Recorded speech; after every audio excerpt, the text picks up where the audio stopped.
नमस्कार, आप देख रहे हैं IBC 24। मैं हूं आप सभी के साथ रचना नितेश और 10 बजे रात पूरे दिन की बात में आप सभी का बहुत बहुत स्वागत है। इस बुलेटिन में अब तक की हर बड़ी खबर से आपको अपडेट करेंगे खबरों की। और सबसे पहले राजधानी जहां पर 2 स्पा सेंटर पर छापेमार कार्रवाई की गई है। 2 स्पा सेंटर पर पुलिस ने दबिश दी है। स्पा सेंटर्स के नाम भी आपको बता दें, ब्लू मून स्पा सेंटर और द माइंड वेलनेस स्पा पर दबिश दी गई है। 10 युवतियों के साथ 6 कर्मचारियों की गिरफ्तारी यहां से हुई है। आपत्तिजनक सामान सहित नकदी भी जब्त हुई है। सभी संचालकों पर पीटा एक्ट के तहत अब कार्रवाई की जाएगी।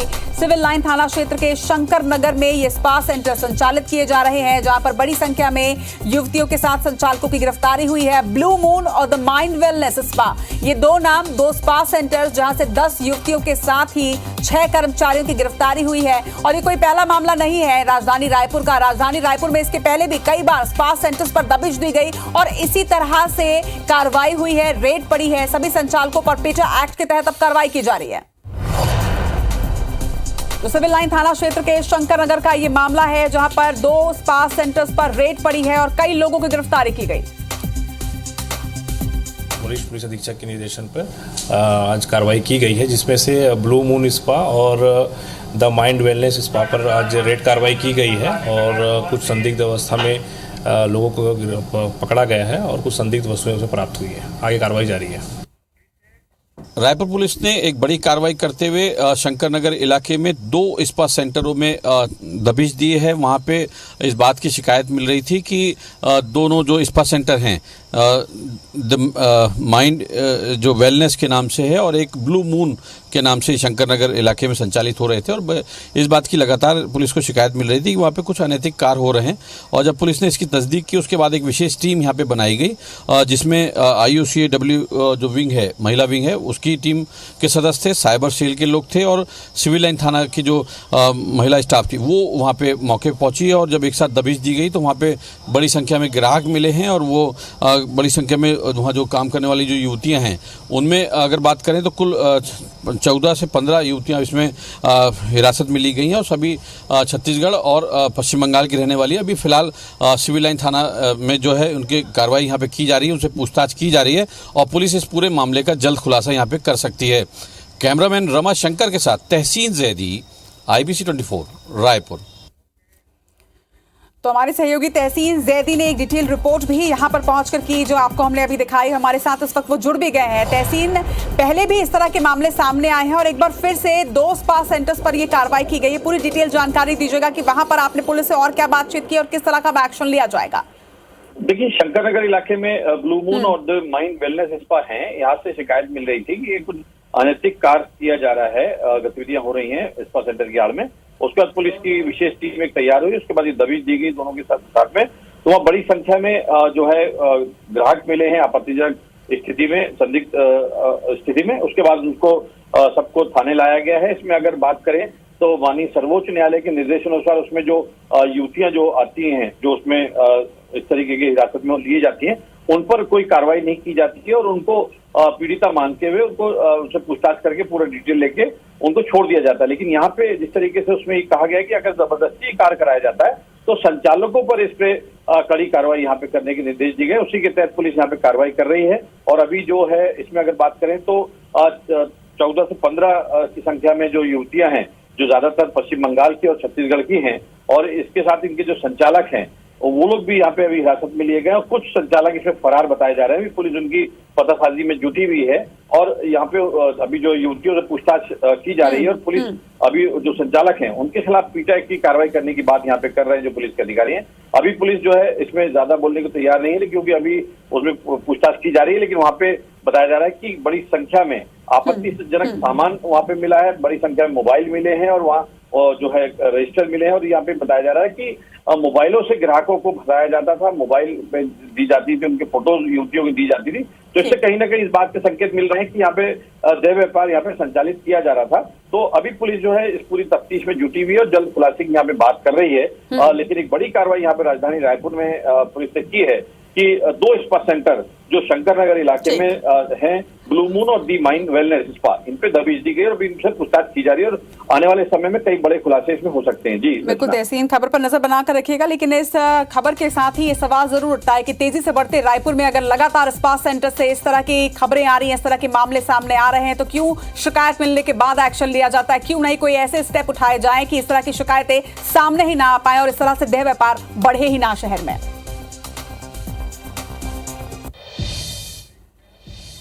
बढ़ेंगे आगे, रुक करेंगे बस्तर का। बस्तर दौरे से लौटे केंद्रीय मंत्री गिरिराज सिंह ने प्रदेश में भाजपा की सरकार बनने का एक बार फिर से दावा किया और कहा है कि जीरो से हीरो बनना ही लोकतंत्र की खासियत होती है। उन्होंने कांग्रेस पर भी निशाना साधा और कहा कि जिस कांग्रेस पार्टी ने पूरी जिंदगी राम को गाली देने का काम किया, आज वही कौशल्या को बहन और राम को भांजा बता रही है।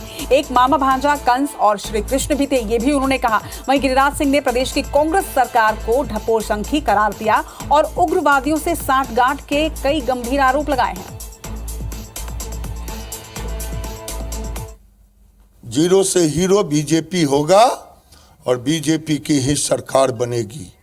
ये मायावी, जिस कांग्रेस पार्टी ने पूरी जिंदगी राम को गाली देने का काम किया, राम के अस्तित्व को स्वीकारने से इनकार किया, आज वो कह रहा कौशल्या हमारी बहन है, राम मेरे भांजा है। एक मामू भांजा कंस और कृष्ण भी था। यहाँ की सरकार जो है, कांग्रेस पार्टी डपोर संखी है। एक एक पाप का खामियाजा भुगतना पड़ेगा। जो हिंदुओं के साथ चर्चों में जाकर के गपशप करना, उग्रवादियों से साठगांठ करना, इसी के सहारे नैया पार कराने की कोशिश कर रहा है। चुनाव से पहले कर्मचारी संगठन सरकार के लिए अब सिरदर्द बनता जा रहा है। कर्मचारी संगठनों ने जंगी प्रदर्शन का ऐलान कर दिया है और अपनी मांगों को लेकर दबाव बनाने की रणनीति भी अपना रहे हैं। लाखों कर्मचारी संविदा और डेली वेज पे काम करते हैं, उन्हें नियमितीकरण की आस है। वहीं हजारों लाखों कर्मचारी ऐसे भी हैं जिन्हें 7वें वेतनमान के अनुरूप गृह भाड़ा भत्ता से लेकर समयमान वेतनमान जैसी मांगों के पूरा होने का इंतजार है। लिहाजा जुलाई से चुनावी हड़ताल का आगाज हो रहा है।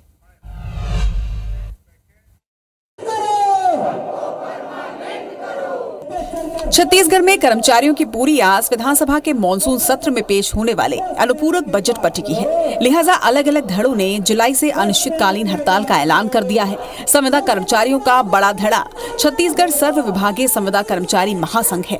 2018 में कांग्रेस ने उन्हें नियमित करने का वादा किया। बकायदा घोषणा पत्र में इस बात को जगह भी दी गई थी, मगर 4.5 साल के बावजूद मांग अधूरी है। लिहाजा संघ ने प्रदेश भर में रथ यात्रा निकाली। 40 दिनों में 33 जिलों में 3000 किलोमीटर का सफर पूरा कर रायपुर में इसका समापन हुआ और हुंकार रैली निकालते हुए सरकार को अब 10 दिनों का अल्टीमेटम दिया गया है।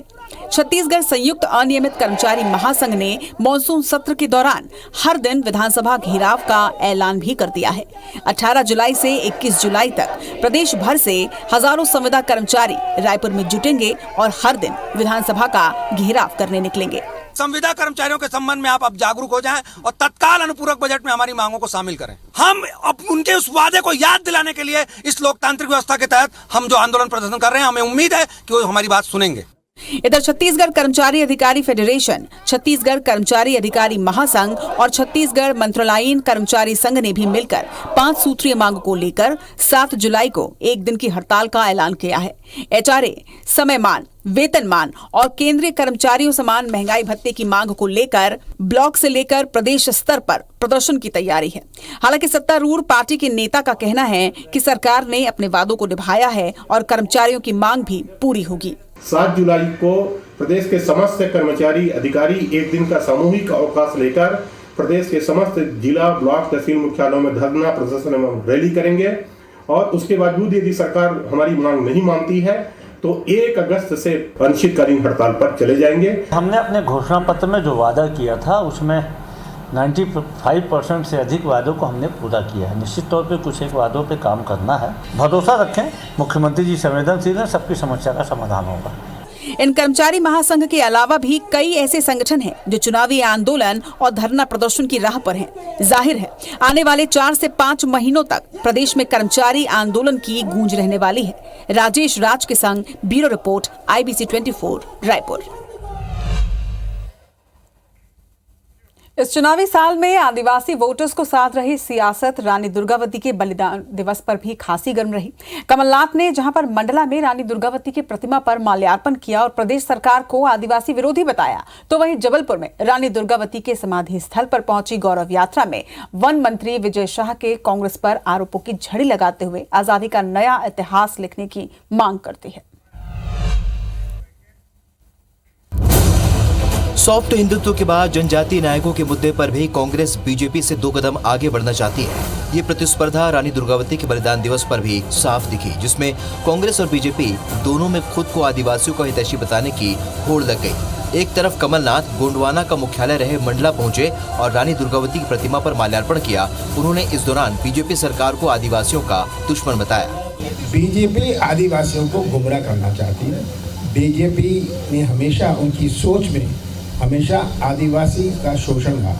कांग्रेस महासचिव प्रियंका वाड्रा ने जब रानी दुर्गावती की प्रतिमा के माल्यार्पण से मध्य प्रदेश में चुनाव प्रचार का आगाज किया था, तभी साफ हो गया था कि कांग्रेस जनजातीय नायकों के सहारे आदिवासी वोटरों के दिल में उतरना चाहती है।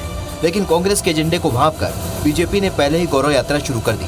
वन मंत्री विजय शाह शनिवार को गौरव यात्रा लेकर रानी दुर्गावती के नरई स्थित समाधि स्थल पर पहुंचे और कांग्रेस पर जमकर हमला बोला। वहीं जबलपुर सांसद राकेश सिंह ने दावा किया कि कांग्रेस भले ही प्रियंका वाड्रा के जरिए वोट बटोरना चाहती हो, लेकिन आदिवासियों का आशीर्वाद बीजेपी को ही मिलेगा। हम पर आरोप लगा रहे और मैं तो कई बार कहता हूँ कि आप हम पे बोल रहे हो। अरे भारतीय जनता पार्टी और हमारे नेताओं ने इस देश का, इस प्रदेश का गौरव बढ़ाया, मान सम्मान बढ़ाया। रानी दुर्गावती की समाधि बतलाने की आवश्यकता है क्या? किसने बनाई? रानी दुर्गावती समाधि स्थल के लिए केंद्र सरकार से 10 करोड़ रुपए की राशि स्वीकृत कराई है। प्रियंका जी या कांग्रेस के लिए हो सकता है कि रानी दुर्गावती वोट बटोरने का एक माध्यम हो, ऐसा वो मानती हूँ, लेकिन हम इस पर विश्वास नहीं रखते। रानी दुर्गावती पर सियासत इसलिए भी गरमाई है क्योंकि मध्य प्रदेश में विधानसभा चुनाव के सियासी समीकरण आदिवासी वोट बैंक पर टिके हुए हैं। 230 विधानसभा सीटों में से 47 सीटें आदिवासी वर्ग के लिए आरक्षित हैं, जिन्हें मिलाकर 84 सीटों पर आदिवासी वोटर्स का खासा असर है। इसलिए दोनों पार्टियां आदिवासियों को साधने में जुटी है। विजेंद्र पांडे, IBC 24 जबलपुर। करेंगे ग्वालियर का, जहां लाडली बहना योजना के कार्यक्रम में सीएम शिवराज सिंह चौहान अपने अलग अंदाज में आज नजर आए। उन्होंने लाडली बहनों के पास जाकर गाना गाया और फिर मंच से ही बहनों के बीच जाकर उन्होंने बहनों के साथ देने की बात पूछा, तो भीड़ से हाँ की आवाज सुनकर वो खुश भी नजर आए। देखिए।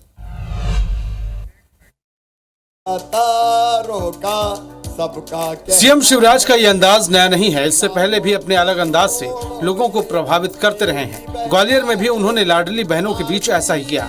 कार्यक्रम में सीएम ने भू अधिकार पत्र वितरण किया, साथ ही 777 करोड़ के विकास कार्यों की सौगात दी। इस दौरान नरेंद्र सिंह तोमर ने केंद्र और राज्य सरकार की उपलब्धियां गिनाई।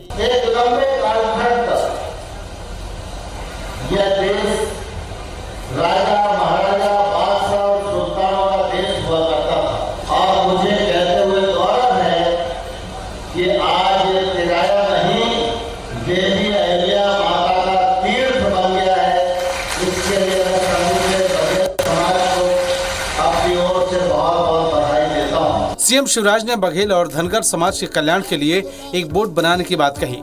साथ ही माता अहिल्या के जन्म दिवस पर ऐच्छिक अवकाश का ऐलान किया। वहीं ज्योतिरादित्य सिंधिया ने सौगातों के लिए मुख्यमंत्री का धन्यवाद किया।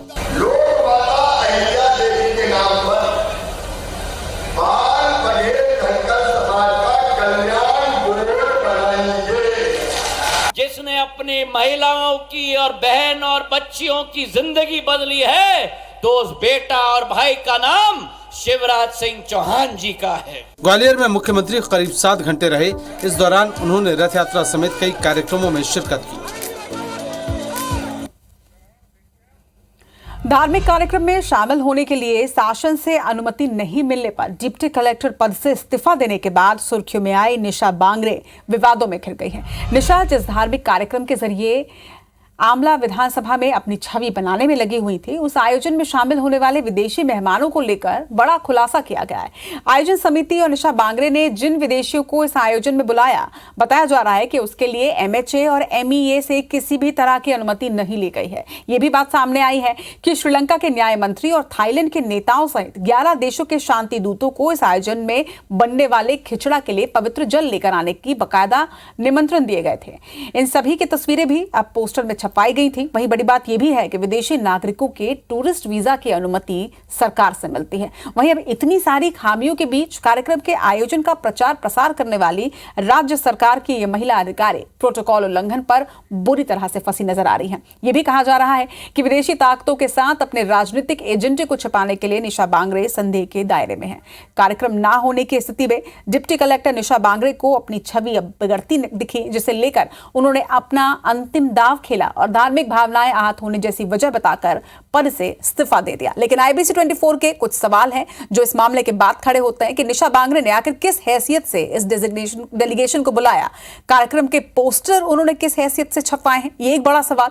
वहीं कार्यक्रम में जाना प्रोटोकॉल का उल्लंघन नहीं है क्या डिप्टी कलेक्टर पद से इस्तीफा स्टंट है, एक पब्लिसिटी स्टंट के तौर पर उन्होंने ये इस्तीफा दिया? क्या धार्मिक कार्यक्रम को लेकर इस तरह का हल्ला किया जा रहा है? इस्तीफा स्वीकार नहीं हुआ, तब आखिर निशा बांगरे का अगला स्टेप क्या होगा और कार्यक्रम में निशा बांगरे कैसे शामिल होंगे? राजनीतिक एजेंडा छिपाने की कोशिश तो नहीं है, ये एक बड़ा सवाल। वहीं इस्तीफा स्वीकार नहीं हुआ, तब आखिर निशा बांगरे का अगला कदम होगा क्या? ये सबसे बड़ा सवाल यहां पर खड़ा होता है। तो मामला गर्माता जा रहा है, घिरती नजर आ रही है अब ये महिला अधिकारी, जिस तरह से उन्होंने इस्तीफा दिया और उनके इस्तीफे का वो वीडियो जो वायरल हुआ, और उसके बाद कई सवाल जो हैं जो इस खबर के साथ ही जन्म लेते हैं।